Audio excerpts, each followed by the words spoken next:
Well, nearly 8 years after the U.S. made history by electing Barack Obama as the nation's first African-American president, he stressed to new graduates at Howard University that more work needs to be done to improve race relations in the U.S. DeMarco Morgan has more.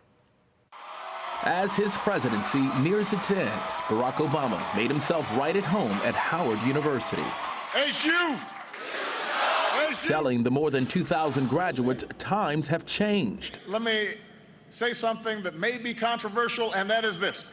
America is a better place today than it was when I graduated from college. I graduated in 1983. He also dug deep into race relations. The overall unemployment rate is 5%, but the black unemployment rate is almost 9%. But we've still got a gender gap when a black woman working full-time still earns just 66% of what a white man gets paid. We've got a justice gap. Black men are about 6 times likelier to be in prison right now than white men. The first African-American president has been forced to walk a fine line on race. Today, he told the graduates to embrace their roots. Be confident in your heritage. Be confident in your blackness. The most poignant moment came when the president singled out student Sierra Jefferson for her against long odds journey to graduation day.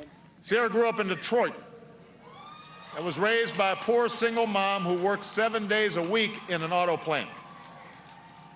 And for a time, her family found themselves without a place to call home. And today, like many of you, Sierra's the first in her family to graduate from college. And people like Sierra are why I remain optimistic about America.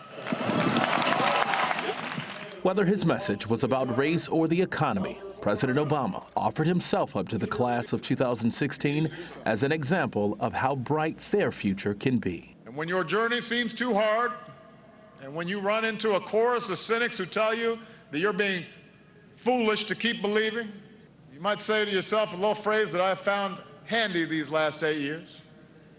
Yes, we can. DeMarco Morgan, CBS News, New York.